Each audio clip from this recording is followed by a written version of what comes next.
Welcome back to Terp Trends. Today, we're tapping in with one of the sharpest young minds merging cannabis chemistry, content creation, and community education, my man Alex Eckman, aka Alex Eckman Canna. Currently studying at Lake Superior State University, Alex is part of the next wave of scientifically minded cannabis professionals. But he's not just in the lab, he's breaking it all down for the culture. Whether it's scanning electron microscope shots of cannabis samples, conference clips, or his educational YouTube channel, Alex is on a mission to make the science behind the plant digestible, exciting, and real. We're diving into how he found his passion for the plant, what inspired him to blend chemistry with content, and why educating the consumer is just as important as growing the flower. This is Terp Trends. Let's dive in. Thanks for having me on, man. I appreciate it. Always, man, always. And Alex, for those who may not know you, like myself, obviously, I've dig into you for a couple days now. But could you give us just a quick snapshot of who you are and what you're most passionate about right now? Yeah, so started in the Michigan cannabis industry about 9 years ago, really getting started on the bud tending side and then quickly moving to extractions. Ran a couple early caregiver extraction labs when I realized that cannabis is where I wanted to see myself long term. And around that time, I saw an ad pop up for the degree program up at Lake State. So shot up there in May of 2020 to embark on a bachelor's in cannabis chemistry degree, which really opened just a ton of doors for myself and can't say enough good things about that program. But recently graduated from that and along the way was able to kind of meet some really great people. One of them I kind of brought on board as a co-founder for Higher State Brands. At one time, we were trying to raise some funding for a grow in a lab, like right down the street from the university, and we're going to partner with them for some R&D work. But unfortunately, in today's capital environments, that just wasn't going to happen. We saw the writing on the wall and kind of did a pivot into doing some white label for infused drinks. And then myself, I'm focusing on kind of bringing some AI and tech to the market that we saw as kind of low-hanging fruit. So working on kind of developing those out and seeing kind of where the market leads us. Yeah. Oh, I can't wait to dive into that AI stuff because it's blowing my mind. And brother, man, like everybody in cannabis, once they kind of realize that this is what they want to do, we wear a lot of hats, right? And Mhm. what I've been reading, like you definitely have a closet full. So, co-founder, student leader, chemist, advocate. How do you, what do you think, like right now, your current role is in your brain in the cannabis space? So really, it's pushing forward on both the advocacy and the research, and I think those go hand in hand because as more research comes out, you can find either flaws in the current way of doing things that we could push advocacy for doing it the right way, or it's just bringing awareness to maybe current things that we know or had found recently that's just not being talked about enough. So that's really kind of why I started like my Instagram and YouTube, where we kind of Yep. met, is pushing that narrative of one, there's still so much education and research that needs to be done in this industry, but two, there's universities and private companies actually doing that research that we should probably be spotlighting more, bringing this research to light, and then making like actionable business strategy decisions off the back of that. Yeah, yeah, because there's not a lot of institutions. There's definitely more currently, but say let's go back 5 years from now, 10 years from now, there weren't really a lot of institutions in my mind that stuck out. Obviously, everybody knows about Oaksterdam. I Mhm. almost attended Oaksterdam. I thought it was really cool. I was going to live on a sailboat on the bay and learn about cannabis at school. And I ended up taking a different route. But then I'm coming to more to light about things. And when you and I started talking and you were telling me everything that's going on with your programs, I was just like, this is so cool, especially a little closer to home. So before we get into that, I think it's always interesting for people to relate on how they all get into cannabis. So could you kind of take us back to what you were doing? What was your life before cannabis? Were you always into it? Did it always play a role in your life, or was there a moment where you kind of flipped the switch and realized I'm getting down with this plant a little more than I thought? Yeah, so kind of growing up, it was a very anti-cannabis household, but I was always kind of the black sheep of the family. So I'd Yeah, find something I to get get it. myself in trouble for 1 year, get it out of my system for 11 months, and then repeat the cycle. So I remember trying cannabis a handful of times in high school, but it wasn't anything that really kind of like was big, or I didn't really enjoy it too much.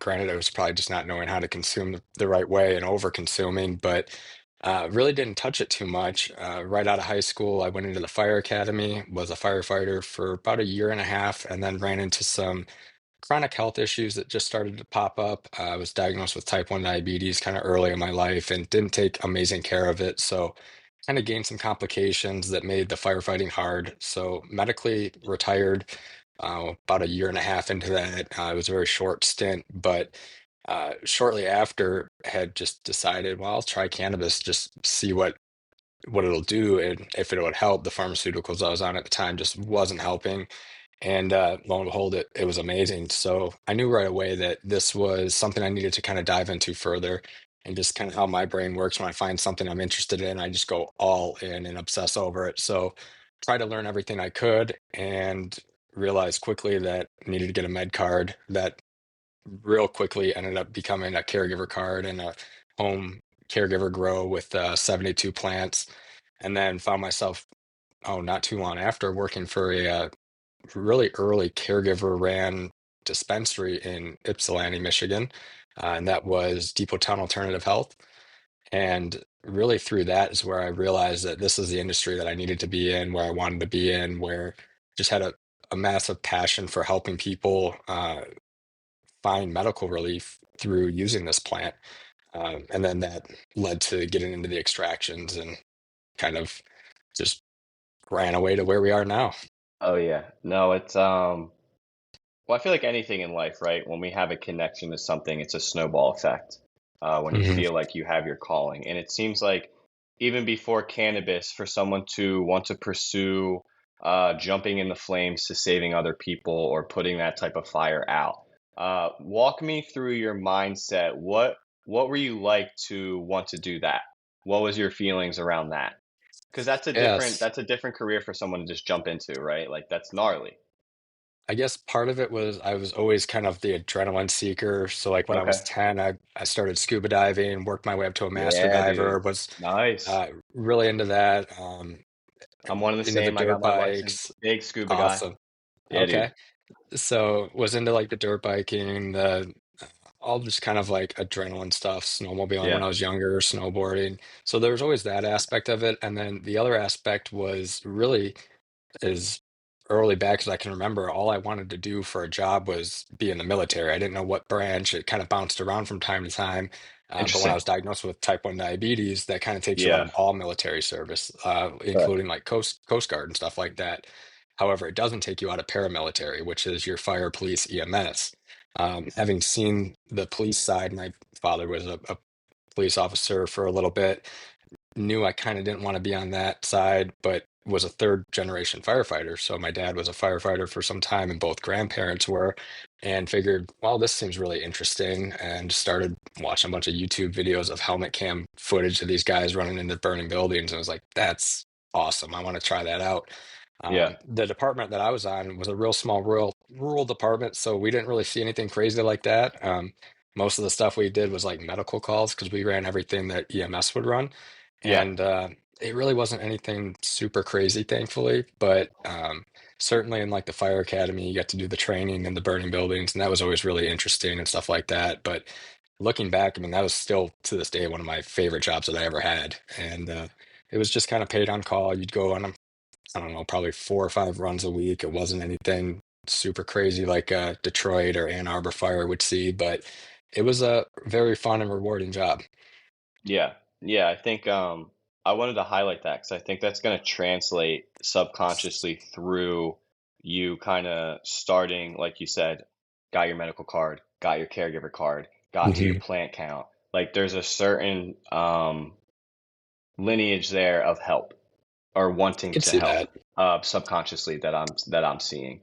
Um, so, and you had difficulty with the pharmaceuticals that you were on, right? And you weren't Yep. really consuming cannabis in that space yet. So what made you lead to then say, all right, I'm gonna retry consuming cannabis in this more of a medical seeking way? So I think originally it was more or less like seeking the escapism that cannabis brings and more of a 100%. recreational purpose, if we're being honest, because there was a time in my life where it was kind of rethinking the career choice. These medications that I was on for chronic pain and insomnia issues just was not helping. And it was almost like a, well, let's see if this will help me out. If Hmm. anything, I'll just have a good time for the night.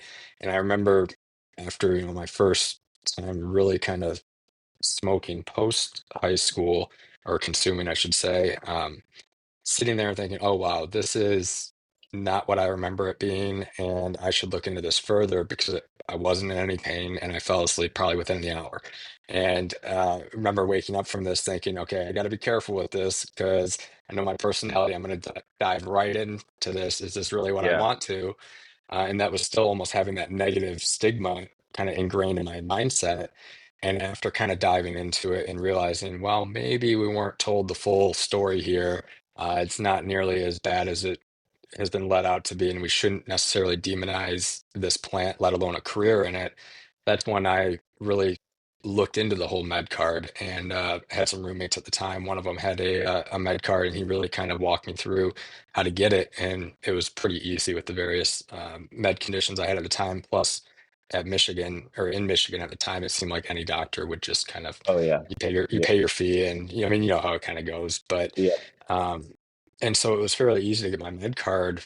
And once I had that, I felt like I had almost the legal protections, well, I technically did, to almost come out of the cannabis closet, I like to joke to my family, and Yeah. was almost just like, hey, I got this med card. This thing helps me. I'm going to work in this industry.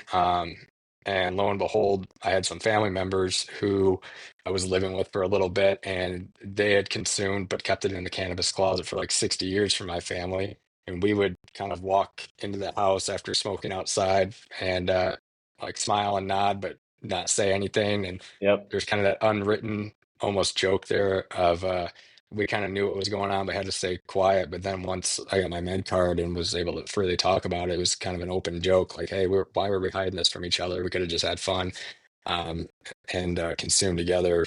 But that really allowed me to kind of open that dialogue with the family, and it wasn't a night and day type of thing. Like it definitely No. took a couple years for them to come on board, but now we can openly talk about it, and they're very supportive of not only the career but the educational path and the research that I was able to do as a part of the universities. So they definitely went a complete 180 from where they were and their stance on cannabis.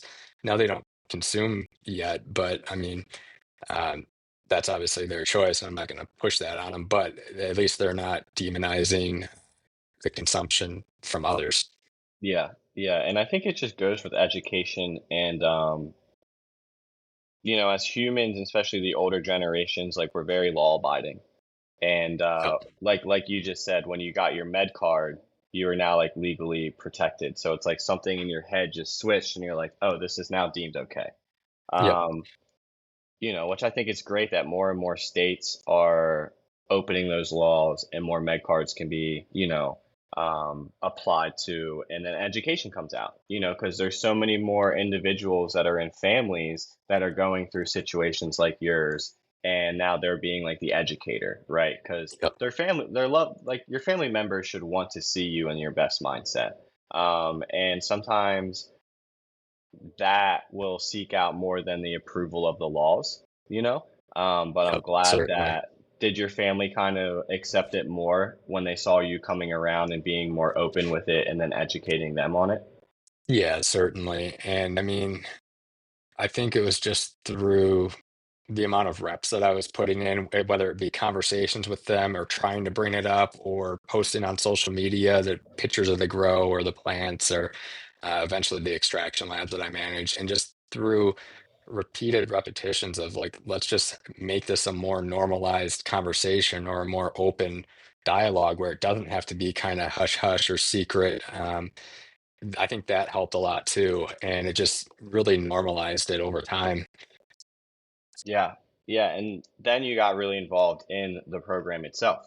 So now Yeah. you're going from consuming to now educator and putting yourself in the public space, being a bud tender, working in the labs. So you were doing that for almost like a decade, do you think? So yeah, I got started in the industry probably in early 2016. So it's been Nice. right about 10 years now, give or take. Um, was in the industry for about 3 years, 3.5 before I decided to really jump up and get the degree and kind of double down on cannabis as a career choice and a lifestyle.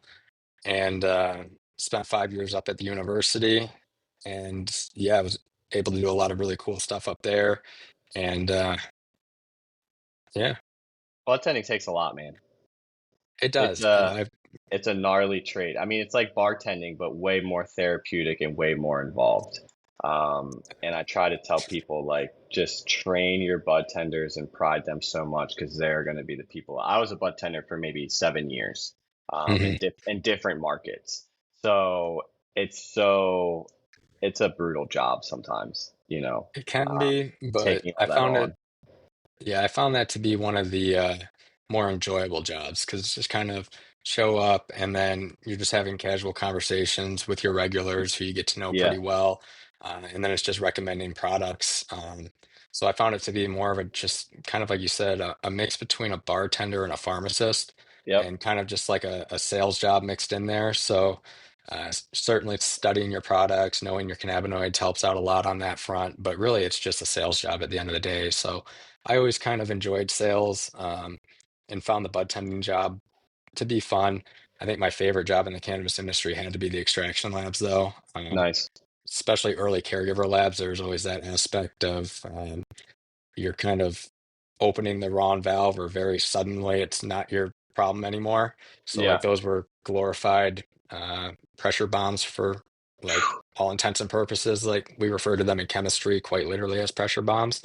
Um, but nowadays with the C1D1 boost and all the engineering that goes into them, it's so much safer. But I always found the product formulation and kind of um, R&D. the real, yeah, the R&D and just the artisanal mix of if I take this mix of biomass and this mix and kind of put it in the extractor, play with the different ratios, what flavors come out, what terp profiles are really dominant, and had a lot of fun in the extraction labs. So what made you have that moment where you're like, yep, I'm diving in into going back to school and chasing this on this educational level? So it was kind of a mix. I remember when I first saw the ads for the program, I was working for an extraction lab in Detroit, had mentioned it to kind of my boss, like, hey, this seems pretty interested. And he kind of agreed, was neither here nor there on it. And that lab had actually temporarily shut down because of zoning issues at the time, and Michigan was going through some regulatory changes.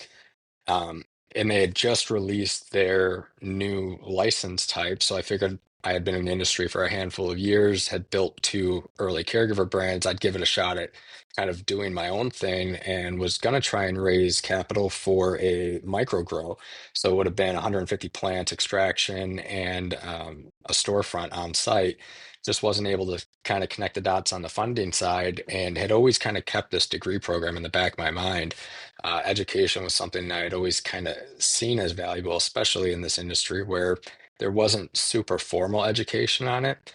And while I had a good idea of how extraction worked or what was going on at the production or like the high throughput level, I didn't really know what was going on at the molecular level or Yeah. the real hard science behind it. And while I'd always try to teach myself on forums like Future 4200 and stuff Oh like yeah. that, you can only kind of get so far, especially with like the organic chemistry side and the med chem side. So after kind of seeing the different classes that were offered under the degree program, I was like, okay, I got to jump up here and check this out. The other thing that sold me on it was during the tour, I was talking with the dean, and this was kind of before the whole extraction lab that we have on campus was fully built out. But he was saying that down the road, students will be in this lab having the opportunity to potentially publish their own research. And that was something that really appealed to me because I'd always liked diving into kind of the scientific papers and stuff that was coming out, but didn't Yeah. fully understand them, obviously. They can be kind of dense and hard Oh to read yeah. sometimes. But beyond that, just thought it was always would have been the coolest thing in the world to publish an actual research paper on cannabis. And he had mentioned it could be stuff like designing new methods for extraction or analysis, and a variety of different things. So that was what really sold me. And once he said that, I was like, all right, I'm in. You don't have to tell me anymore. I started looking for apartments that day. So, Yeah. yeah, and then found myself up there not too long after. Yeah, and you didn't just attend there, man. Like you really got encompassed in everything in that school from what you kind of introduced to me before, president of cannabis studies, right? Is that true? Hmm. Yep. Like VP in the student government, and then Yep. you're telling me about some stuff that was happening on campus that you got involved in to kind of change some views and everything Yeah. like that. And what do you think? So were you like that prior to like were you like that in your previous schools growing up? Like what led you to kind So of get in so involved? I wouldn't necessarily call myself like a natural leader going up through high school. I never really went to a formal college after that. I went to the fire academy, but again, wasn't kind of a standout leader. I had kind of like early traits of that, as a part of the whole diabetes thing. I got involved with the American Diabetes Association. They put on this bike ride called the Tour de Cure, and I kind of led a team that raised, it was like 10 grand for that. And Dude, that's sick. thank you, but was nominated as their youth ambassador of that program. So there was kind of early signs of that. But really, I think what really made me jump into the university degree more than just the academic level is I kind of understood that the value of a college tuition just isn't there anymore from an academic standpoint. So Yep. you got to really look at college like your tuition is your subscription to a really expensive country club. And Yeah. through the people that you meet up there, that will introduce you to value added opportunities and connections that will fill that kind of gap in value compared to what tuition used to be. So I really looked at it not just as a way to hone my academic skills and learn the whole chemistry of cannabis, but also meet like-minded individuals and potentially get really close with the admins, which we certainly did through that whole votes of no confidence against our interim president, who was very, I wouldn't say very, but over the years came to be anti-cannabis and just made it hard for us. To the point where we were urged by some faculty members to kind of stand up for ourselves and make some change on campus, which was definitely something that I look back on fondly. But if you ask other members involved in it, would probably call it stressful. Yeah. Oh, I mean, change in any way is stressful. Um, I don't think, I think we're accepted to change, but I don't think we take it on willingly. I think No. as humans, we're very set in our ways, especially when it comes to the older generation and just the stigma is still around it, you know. So I applaud you and everyone that kind of got on board because it's not easy to lead an initiative to change minds. Well, I Um, think we saw the writing on the wall, and really the big thing was, from what we understood at the time, there was some anti-cannabis donors mixed in with some anti-cannabis admin who, I don't know if this was their end goal, and I'm not going to try and put words in their mouth, but it just seemed from our perspective, the student perspective, that we were not allowed to talk about the degree, and the university was not going to market the degree. Therefore, you're going to have dwindling enrollment to the point where the degree gets dropped. And then those anti-cannabis people are then satisfied. And again, I don't want to put conspiracies in people's mind. That's just literally what we felt as students. And one example of that was I was on a podcast. It was probably back in like 2022, the Periodic Effects podcast. I don't think it's around anymore, sadly, because that was one of my favorites. But was trying to market the degree program, and I went to my professor, who was also my advisor at the time, and basically was like, "Hey, check out what I did. I hope the university kind of likes this free marketing. We're going to try and do more of this and get this university kind of known for this degree program." And my response was like, "Hey, you got to take this down. You're going to piss off a lot of people up at the donation and admin level. You can't be doing this." And when one of our other professors, who's a cannabis business lawyer and very heavy on the advocacy side, she kind of guided us through realizing that that's a big constitutional right violation with freedom of speech. And yeah, of a little course, bit you're allowed to there. talk about your degree program. And there was a bunch of other little minor things that led up to us ultimately deciding, hey, we need to join student government, um, and draft these votes of no confidence in various individuals, being the interim president, the interim provost, and the board of trustees, which we successfully passed. The faculty union damn near went on strike in support of us. And it was a very small university, so it was a big thing at the time. And ultimately, in the presidential candidate search, the whole votes of no confidence didn't go well for his application. So I don't want to directly claim that we're the reason that he didn't get that spot, but it's pretty certain that without that, he might have gotten that position. And thankfully, the new president is very supportive of it. But through that whole kind of This episode is brought to you by Waddle, the world's fastest and easiest way to review and track your medicinal cannabis products. Waddle offers batch-specific reviews, so you'll know what to stash or what to trash. It's exclusively available for Pennsylvania medical cannabis patients. Waddle helps you take the guesswork out of your cannabis journey and ensures transparency with the verified product tracking. Download Waddle now on iOS or Android. That's WODL. And take control of your cannabis experience today. bringing to light of our issues and whatnot that was going on campus and showing the admin that we were willing to kind of stand up for ourselves, they took a complete change of course where we were invited almost monthly or weekly into marketing meetings with their head director. We were asked feedback on almost everything that they did in terms of the cannabis programs. And it really opened the doors for direct line of communication with those higher ups in the university and the decision makers to try and improve the program and actually bring it to light. So it made a huge positive spin in kind of putting our foot down and saying, hey, we're not going to stand for this type of treatment anymore. Um, and I think it was a very positive thing in the end.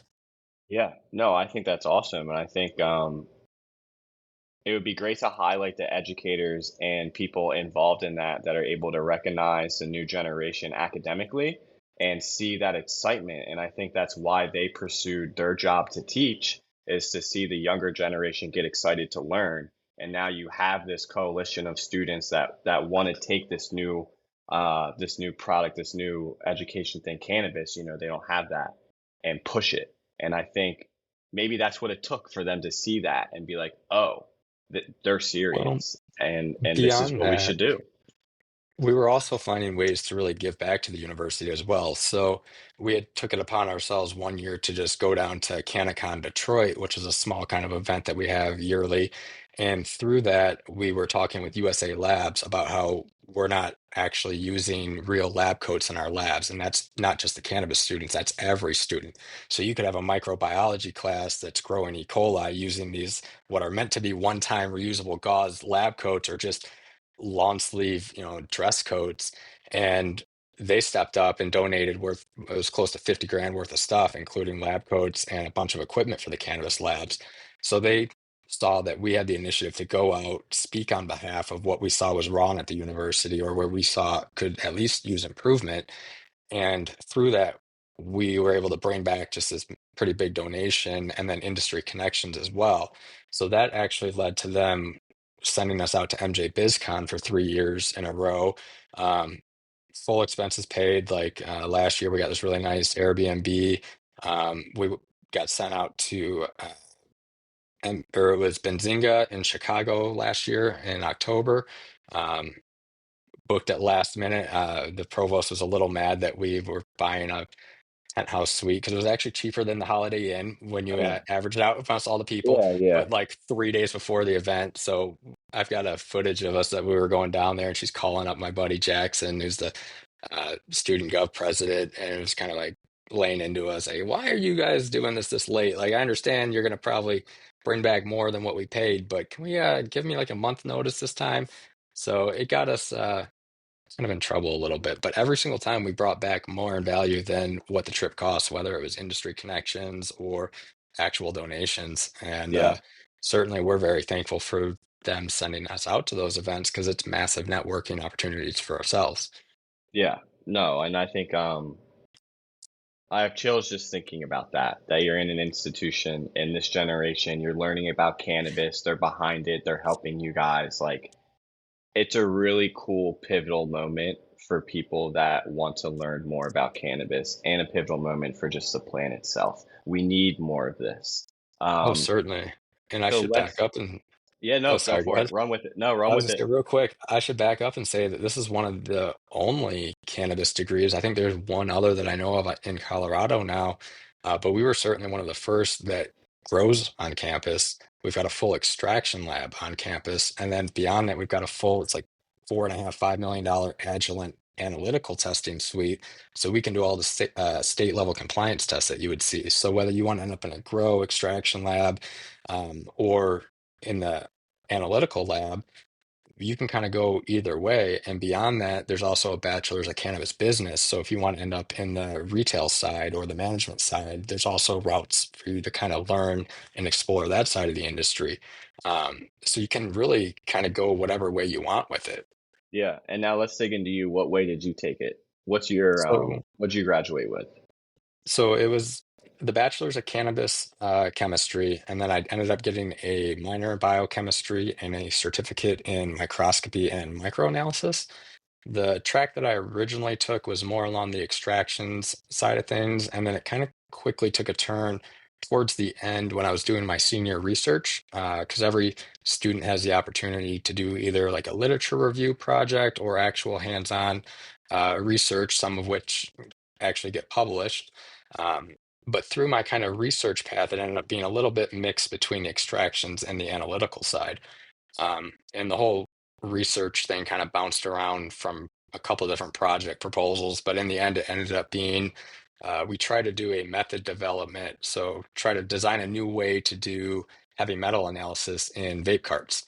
We Nice. had saw a research study come out a little bit prior that had showed the current way of doing vape cart analysis may have reproducibility issues based on the particle size of the metal. Yeah. So you could have bigger particles give a different result than smaller, and it could lead to some inaccuracies.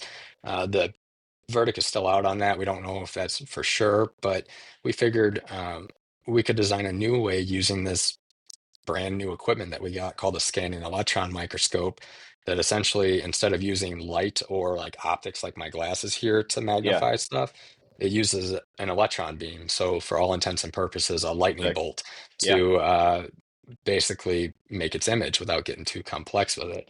So we figured we could just dissolve a vape cart into some solvent, pass that solvent through a filter with really tiny pores in it, and that would catch any of the metal particles.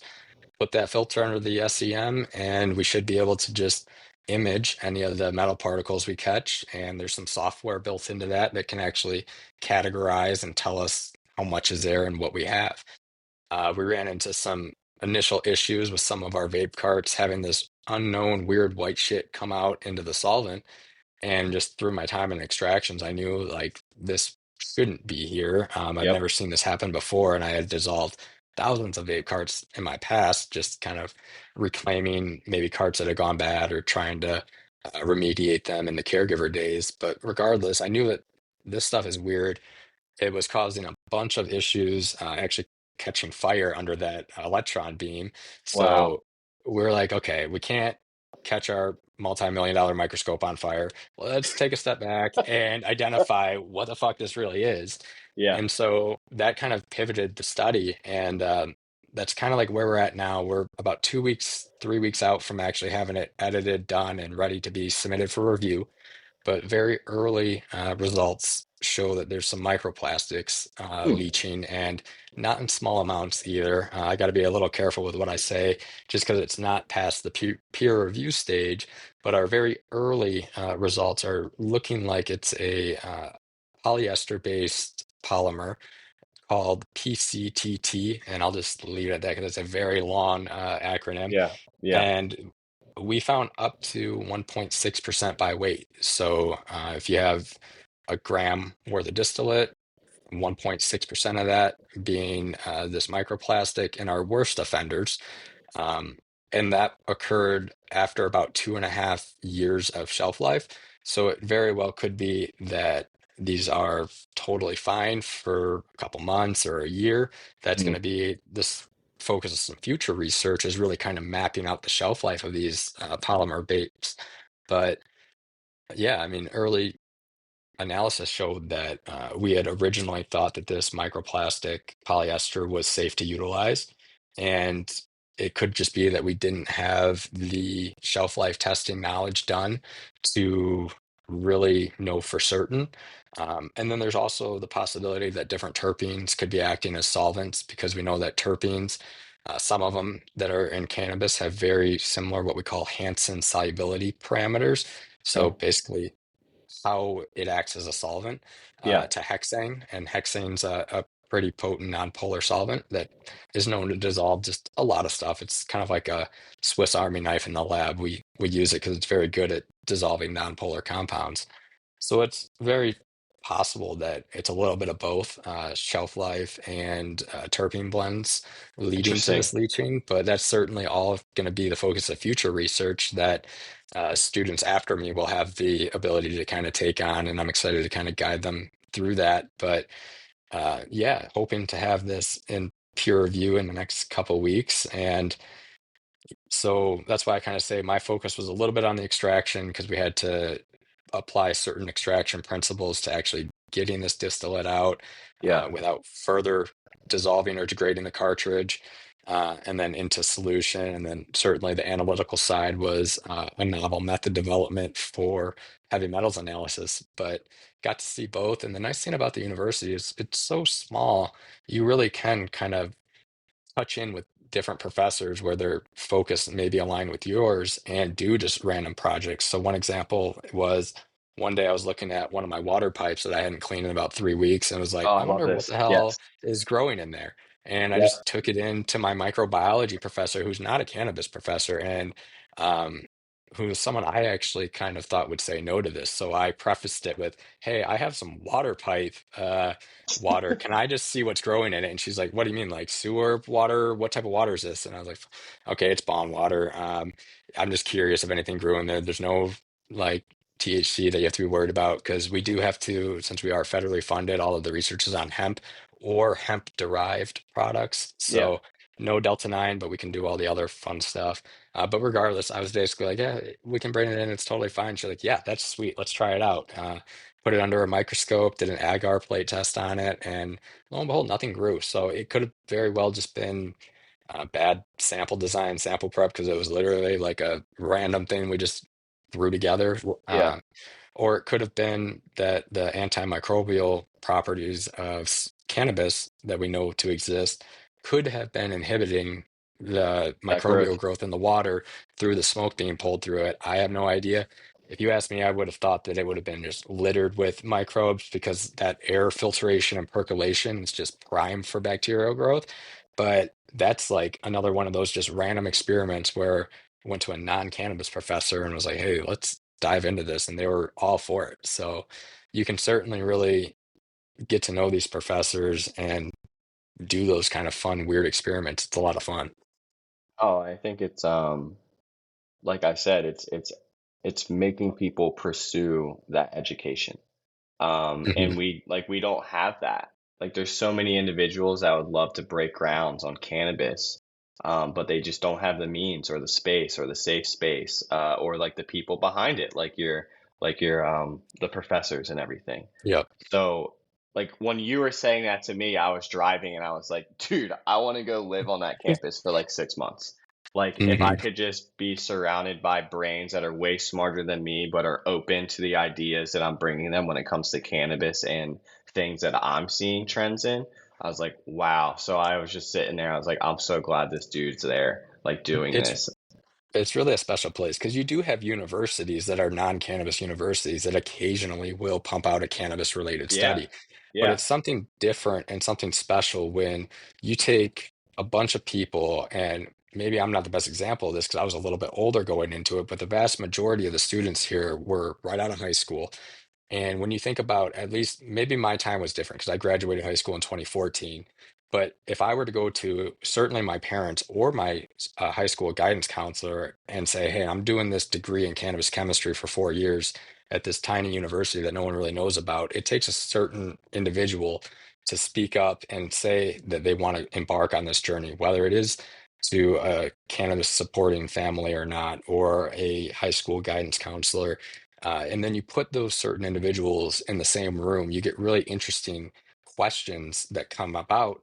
And then, you pile in that you've got the aspect of the professors willing and interested in diving into it, because these professors, not all of them came from like a cannabis background, and actually No, the vast majority of them were probably just didn't. Yeah, professors that were already employed at the university for many years prior, that just said, okay, we're willing to dive into this. Now, I'm not going to out the professors, but there's a couple professors that openly consume. Um, but for the most part, I know that quite a few don't, and they yeah, don't really know much about cannabis, but they're willing to kind of dig into it and apply their knowledge to the cannabis field. And I think that's what's really special about it, is it's not just the one-off professor that has the one-off research project on cannabis. You're really bringing together like-minded, interested individuals, and then piling in that professor who's willing to kind of dig into it and wants to learn more about it too. You get really fascinating like questions brought up, topics in class, or research projects like I dove into. yeah. And it's just stimulating. Like Yeah. it's awesome, you know. I've been trying to push them on a master's degree. I'm like, guys, I don't want to leave. Yeah, yeah. Start a master's program. Dude, I'm about to come up there with you, man. Dude, I'm going back to school. Happy to tour. Happy to tour anyone. I mean, like I do Yeah, it all the time, and we're always excited to bring people up there because yeah, unfortunately the university doesn't do a great job of marketing this specific program, and that's what we're trying to do. Myself and the various members of the Cannabis Studies Club. But beyond that, it's just bringing awareness to it and bringing people on campus. Like, that's one of my favorite things to do, is show people around the different labs and all the I'm equipment that we sure. have. Yeah, yeah. And I just can't I'm just imagining like 10 years, 15 years in other institutions and universities adapting this type of philosophy and seeing like I'm getting overwhelmed seeing what the future of cannabis could be like for like my nephew who's 4. Like he could grow Yeah. up, graduate high school, and there could be some gnarly programs for him. Say he is interested in cannabis or just his generation. Um, what that opens, or not just Hmm. that, just the other plant studies that we're going to discover with the things that are similar to cannabis and the chemistry profiles and these molecules that are doing all these weird things to our bodies. Like Yeah. it's insane, and the fact that we're not studying it as much as we are, like our body has a system for it. We've discovered it. We know it's true. We need to dig into that on a human level to figure out what is all that about. Yeah, Um, certainly. And I don't know if it'll go the route of cannabis specific programs like we have at Lake State, or there's a handful of other popping up around the US, or if it'll kind of, what I think honestly it might be in 10 years, is more of a general pharmacognosy degree, which is the pharmacological study of plants or natural yep, products. And then that will encompass some of these other products that we're starting to see come to market, whether it be functional mushrooms like your lion's mane or cordyceps, or psychedelic mushrooms with the psilocybin. I yeah, think you're going to start to see more of this natural product and natural wellness type of education be at the forefront. Or you could certainly just have integration into normal plant science degrees where it's become so normalized, where we can just now openly study or talk about the plant. And you could have students that are interested in cannabis right next to students that are interested in growing regular crops and stuff yeah, like that. And it could be something where it's just kind of more of a general plant degree, as opposed to a cannabis specific one. Because if we try to make the correlation to like the tobacco or the beer industry, you don't have beer degrees or tobacco degrees. So that's where I do see a little bit of pushback, and where maybe Lake State was just trying to run on the nuancedness of the degree. And I'm very glad that they did. I think it was needed to kind of open conversations like this, or showcase to other universities that you can do not just basic research on this plant, but applied science that is industry changing. Because just from the early research that I was able to present to various people in the industry, I've been asked to talk with the Vape Safer Initiative, which is a group of nice. vape hardware manufacturers, Yeah, man. to talk about, where we could potentially improve this. Talked with New York regulators about potentially what that might look like from a regulation level. Had early talks with Michigan regulators, and they're waiting on that final study to actually be published before we entertain further talks. What's this look like at the legislative level? So not only do you have industry change, but you also have potential regulatory change and just general consumer health and well-being, positive increases in the cannabis industry. So you're not just doing kind of like a high school science fair project. It's No. actionable research in this industry that has the possibility for actual implications. And I think that as more universities realize that, they're going to start to see more and more universities open to exploring this as a degree plan, or at least finding a way to integrate it into existing ones. Yeah. No, I think it's well, I love the study on vape carts because as great as they are and as convenient, um, I'm not a fan of them. You'll very Yeah. rarely see me with a cartridge.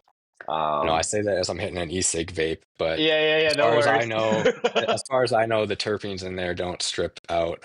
And I mean, that would be a fascinating further study to do, see if we have any microplastic leaching in there. But unfortunately, it was much harder for me to quit the e-cig vapes. I'm still Oh working yeah, on it. It was yeah, very easy for me to switch to Puffco only for my concentrate vapes.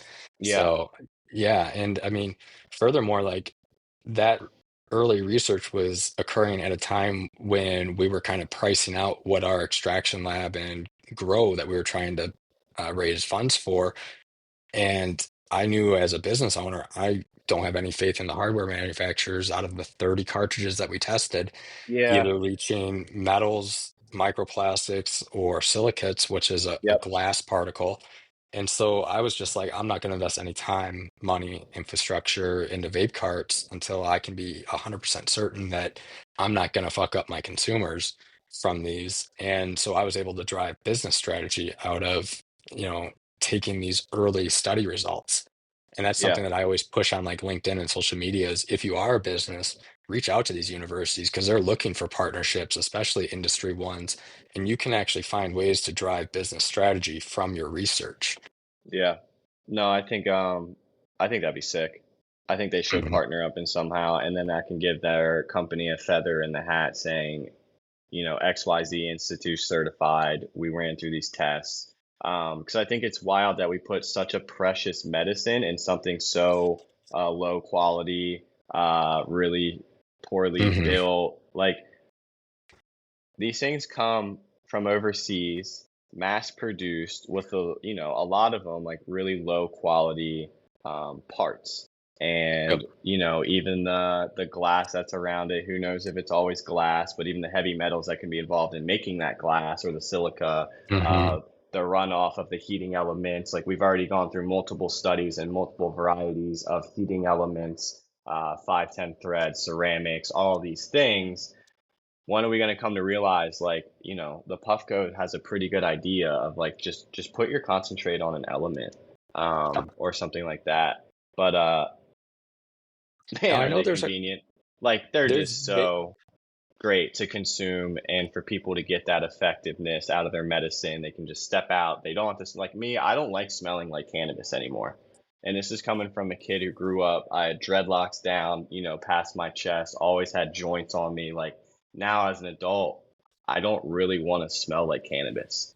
I don't like when people look at me and they can smell it. I like to stay under that radar. And the carts help a lot. And I love when Puffco, shout out Roger, came out with the pivot because it's just so convenient. You know, it's great. Uh-oh, did I lose you, Alex?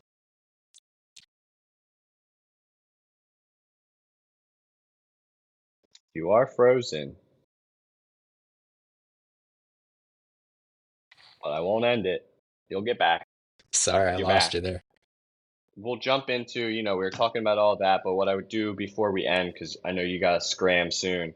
Let's fast forward to like where you're at now, right? So you're the co-founder, chief science officer at this Higher State Brands. Yeah, You able to tell us kind of what that company is all about yeah, and what you're trying to build with that? certainly. So really higher state brands is this concept of a house of brands that I initially started back in 2019, and it evolved throughout different times and stuff like that. kind of put on the back burner a couple different times. But in 2023, I revived it after just having a job experience that wasn't too great in this industry. It was a startup and didn't get paid for a handful of months. Realized that Oh the yeah, third brand I was going to help create was going to be for my own, not for someone else. So embarked I know on all really, about that. Startups not yeah. getting paid. Trust me, dude. Oh yeah. So embarked on the Higher State Brands journey and brought on who is now my roommate and co-founder, Jackson Rund. He was another just standout student that I really kind of identified early in the degree program was someone I needed to get close with. Like I said, kind of at the time was the president of the Cannabis Club. He was also president of Student Gov at one point, and just kind of another like-minded leader. And it's funny because when we talk about this kind of early part of higher state, he always says that he saw me as competition, as like what you're going to be up against in this industry. And he wanted to get closer to me to kind of see how he could improve himself. Whereas I kind of wanted to get closer to him because I saw almost the same notion of he's going to make me better, but not as a competition standpoint, just as kind of uh, close friends building on each other. So that was always Yeah. interesting. But we banded together in October and really started pricing out what a cultivation and processing build out would look like right down the road from the university. We actually brought the dean on as a minority equity holder just because we saw the value in not just the interns that we could have because we're the would have been the only grow and lab within probably about an hour drive. So you got this skilled labor force that's eager to get into the industry. Well, that's perfect internship. Beyond that, they're all doing, or most of them are doing research that we can, just like my vape cart study, potentially leverage for operational efficiency gains or cost improvement gains, whatever it may be. And that kind of built this model of, oh, we should look into what it would be or what it would look like to be this like skunkworks labs of cannabis, where not only are we growing and extracting, but that's just a residual of or a byproduct of us doing research. And that research is our main product. And you can then sell that to multi-state operators um, through the forms of like SOPs or marketable Mhm. IP, whatever it may be. Yeah. And then we had really pushed down that route. It was going to be about $14 million to build it out correctly. Yep. And that would have been 4,000 plants and processing, brand new build. Um, Ultimately, after pitching to maybe 250 investors, we just realized that between the global issues going on from a Yeah. macroeconomic standpoint and then cannabis investing as a whole, Yeah. we missed the time frame for investing. And so uh, around Cannabis the investing beginning is of a the little year, brutal right now. It's it's rough. yeah. And Yeah. to I think give more them, more people can pay their bills and then investors will want to be in it. But yeah, as a brand, as a whole group, sorry to throw shade on the cannabis industry. Pay your bills, people. yeah. If you're in I this mean, industry, pay your bills. We're all in it together. it's ridiculous, but I can Right. understand where they're coming from. They're shell More shocked from all the positivity. losses. My bad. Right. Yeah. I mean, no, you're good. But like it made sense. Like they had a lot of losses incurred early, and a lot of them were not seeing a profitable state being Michigan. And that Yeah. actually led to us at one point. I was so tired of people bitching and moaning on LinkedIn that you can't make money in Michigan that I open sourced this document that we actually made to prove investors wrong, like and show them they weren't going to lose Yeah. money in this. What No, we you can did make money in was Michigan.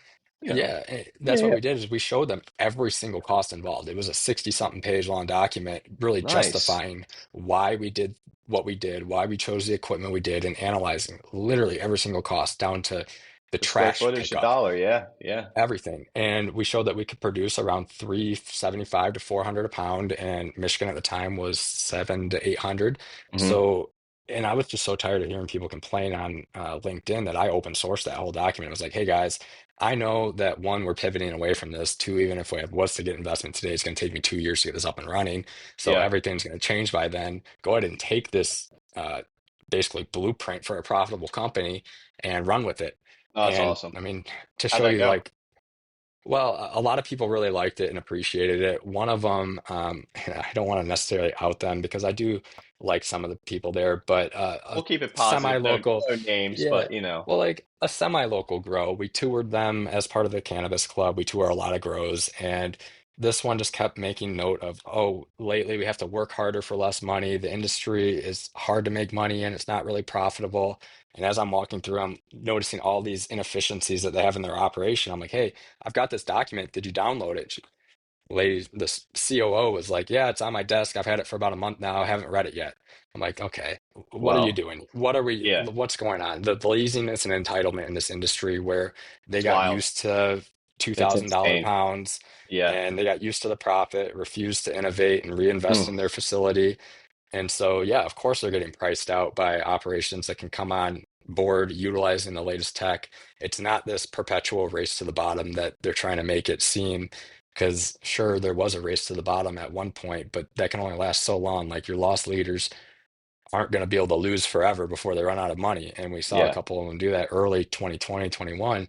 Now the price per pound lowering is a function of increased technology gains, is what I believe, and Yeah. general supply and demand metrics. But yeah, I mean, it got to the point where we just open sourced that document and told people to run with it. It's still one of the pin posts on my LinkedIn. But nowadays, what we're really focusing on is my co-founder Jackson. He's really pushing down the infused drink side of things. It was Sick. one of the things that we identified was like a 3 to 5 year goal of higher state brands. We saw that market exploding, but we didn't want to just be another cannabis company saying drink our cannabis drink. We kind of approached it as looking at the energy drink segment when that popped off. You didn't have like coffee companies saying buy our super caffeine coffee drink. It was people just pioneering a new market. So I think that's what we're trying to do is look at it as we're a CPG company that just happens to use cannabis as an ingredient.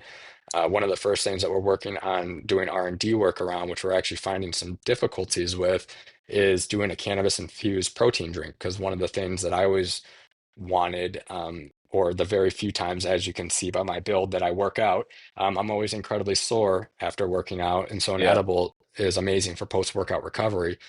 To date, we haven't found any cannabis infused post-workout recovery drinks that's uh, utilizing not just THC, but your other minor cannabinoids to fight back against inflammation and just aid in post-workout recovery. The problem with that is, in order to make it water soluble, Yeah. you either have to have an emulsion that works with it, or you oftentimes have to do a sonication and really break down the particle size of the THC to a really small particle. In the process of doing that, it also oftentimes breaks down the protein into its individual amino acids, rendering it no longer a protein drink. It's a Yep. branched chain amino acid drink or some like an essential amino acid. So it's not really what we were looking for. And we're playing around with the chemistry on the emulsions and the R&D, working with a couple different companies to get around that problem. But we think that a protein infused drink would be really interesting. Beyond that, I'm pushing down the R&D for a couple different tech plays. Myself, I'm not a software dev, so I'm still looking for a CTO to kind of come on board and take the ideas that we have and bring them to life. But one of the early kind of ideas that we have is kind of taking the model of what low-hanging fruit or easy projects can we infuse AI into that would also solve industry issues. And one of them that came to mind was, well, every place that I've been to, I've usually gone through and rewrote their SOPs because they're Yep. generally poorly written or not scientific based. So you could have a SOP writer that beyond just making SOPs that ends up in a book that's in your bookshelf or in a filing cabinet, never to be opened again except for your new hire, you could actually infuse that with a new hire onboarding platform that does actual training. So imagine you have a retail center. That app would then link your SOPs for how to deal with different customers or how to complete a sale, whatever it may be, put it into an actual virtual training program. And now it's linking to your menu and linking to a handful of different consumers that you may run into, whether it's a problem consumer or your perfect consumer. And now you're putting that bud tender in different scenarios where it's okay, recommend a product that we have in stock with this type of consumer that's coming in, and Yep. it's linking the training also to the SOPs, and you could Yep. do continuing education with that. Bunch of different ways Oh, my that's mind so goes with cool. that. But Yeah. it's just finding little things like that. We've got another one that we're actually in talks with a developer right now that's looking to modernize the shopping experience. And as much as I can really talk about it now is just imagine what we're seeing with like TikTok shops and live shopping really being applied to cannabis, where your growers could walk through the grow, showcase the upcoming harvest that could link to a retail center that has maybe past harvest of that same strain in stock, or will alert you to if you find a grow that's doing stuff right and really bringing that transparency Yeah, to the cannabis industry with the live shopping. You can build consumer trust. And I think that there's a bunch of different ideas we have on the back end of that, but really modernizing the different shopping UI, because right now it's fragmented. Either you go to Weed Maps or Leafly, which only has a small subset of your retail on there because they're paying a high amount to get on there that they can't even pay their inventory bills. Why would they pay that? yep, Or they're on their individual website. So thankfully, where I'm at in Sault Ste. Marie is small. We only have like 6 or 7 shops in our town. So it nice. doesn't take me long to browse the different dispensary menus, but that's still 10, 15 minutes of deal shopping that Yeah. could be streamlined with some of the various ideas that we have. So it's really playing with the different AI and tech models, seeing what type of software we can bring to market. And I've got a whole laundry list of ideas like that. So Oh, I'm sure, really kind dude. of, yeah, playing with the different Don't AI, don't give them no all away, code. Alex. No, There's a no. lot of smart listeners in cannabis right now, you know? Well, I mean, that's the thing is like I can't do them all, but I want Yeah, to see them all no, come to life. So I don't want to be exactly. greedy and hold them all. Exactly. But like, Exactly. I mean, one that I can give out that we were just thinking about doing and we kind of put on the back burner was the sticky traps that you have. You could have an app that it's like very simple CAD design when you initialize the app to draw your facility and where your beds are. And then on your sticky traps, whatever the company is, has their proprietary sticky traps. It's got a QR code on it. You scan your trap where you lay it, come back in a week, and then scan the trap again to kind of log the location of where it's at using basically the camera that you would have in software like Google Lens, where it can identify Yeah. plants and stuff like that. Yeah. Uh, you could take a photo of the sticky trap. It would use basically a simplified version of optical character recognition to count the amount of bugs and then zoom in on the bugs, identify what bug it is, and then refer you to an Ooh, integrated pest solution on the back end. And I've got a bunch genius. of wireframes that I was playing around with earlier a couple weeks ago, where it was just developing different like metrics like the heat maps or pest pressure indexes, various different things. And that was one of them where like, okay, this was a cool idea, but ultimately we probably won't run with it because there's a lot of different stuff that you could go down. But like using no code and low code AI tools was Yeah. quickly able to kind of develop out those. And that's one where if someone wants to, take it and run with it, I can send them those wireframes and be like, here's our plan, run with it. We're not going to do anything with it. But there's Yeah. so many low hanging like AI integrated apps that we could develop. And it's just looking right now Everywhere. to bring someone on board to help see that to fruition. Even the apps that we have, I mean, I know there's really cool AI work with kind of scanning like your roots and what's going on in like the micro areas in your grow and stuff like that, which is really So cool. So we can see what's going on. Um, here's another I crazy can't one that we wait to had. see. Then yeah, yeah. I listened to a Yeah. couple of them, and I get blown away. So I'll just give this last one out because this is like 5 years, 10 years down the road. We're really waiting on the augmented reality glasses hardware to get better, Yeah, and it's yeah, slowly getting there. I'm always constantly watching the updates, but imagine you're in a cultivation facility, you're a flower tech working in there, and you've got various sensors inside the canopy that's measuring canopy density, and you can do that through a bunch of different means. But the end goal is to relay back your end harvest data with your current crops canopy density, find out the optimal canopy density for whatever you're going for, whether it be yield or quality, terpenes, whatever metric it is. And then as you're going through there doing your defoliation and cutting your fan leaves off, the augmented reality glasses are highlighting red the fan leaves to cut off to reach that optimal canopy density. Something like that is another one of those easy ones to do that we're just waiting on the hardware tech to be a little bit further along to bring to market. But that would be just a crazy uh, cool innovation, I think, to develop. I got the last end of it, but now we're frozen. We'll give it a second. The program will decipher it, hopefully, and Okay. got into it. But I heard bits and pieces of the augmented glasses and the growing Yeah, and the the density. TLDRs. Yeah, Yeah, just highlighting the fan leaves a certain color for snipping them off and it'd be optimizing different insane. parameters in the grow. Or your trimmers, same thing. It would tell you if you're Yeah. trimming too low on your hand trim buds or if you're not taking enough off. So QA, QC, when it comes to bringing in that augmented reality, but also AI algorithms, I can see is just huge. Oh yeah, for everything. Now, brother, I'm keeping my eye on it. We have 5 minutes till All right. 12:15, right? And we can always bring you back, dude, because I feel like we can dig Absolutely. into so much more. But um, let's get a little end wrap going, you know? So, Yeah. one thing, what can I do to help you? Honestly, just doing podcasts like this is certainly probably the best thing I can think of right now off the top of my head. I really Cool. appreciate the platform and the time today, and certainly down the road would be more than happy to jump on more. I think we only scratched the surface, and honestly, Yeah. would love to dig in more. Yeah, yeah. And for my followers, for your followers, how can they, is there anything that they can do to get involved, maybe with the university at all, or with you individually with your projects? Uh, Give us some type of plug-in for that. All right. So I think the best thing is honestly just following me on Instagram and YouTube. So Alex Eckman Canna. And feel free to send me a message if you want to collab with the university in any way. I'm happy to connect those dots, whether it be to the Cannabis Club. Like I said, my roommate is the president. He's Jolly Green Giant 420 on Instagram. But the dean, I'm also very close connection with. I text him all the time, so I'm happy to make connections wherever I can, assist with. Happy to just reach out. And yeah, I think that's probably the best way. Awesome. Appreciate it. I appreciate you, brother. I hope you have a great rest of your day, man. Likewise. And thanks again for having me on. Certainly Dude, excited.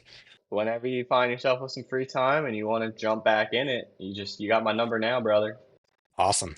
Well, Anytime. definitely next time I'll be back at the home office and the podcast studio, so we'll not have the internet disruptions next time. But yeah, I appreciate you working with me through that and certainly excited. Dude, I appreciate you. Anything comes to mind that I can ever do, or if you need me to ever broadcast anything on the podcast, you just let me know and I'll get it going. Certainly. Appreciate it. Thank you much. My man, I appreciate you, Alex. Likewise. Have a great one.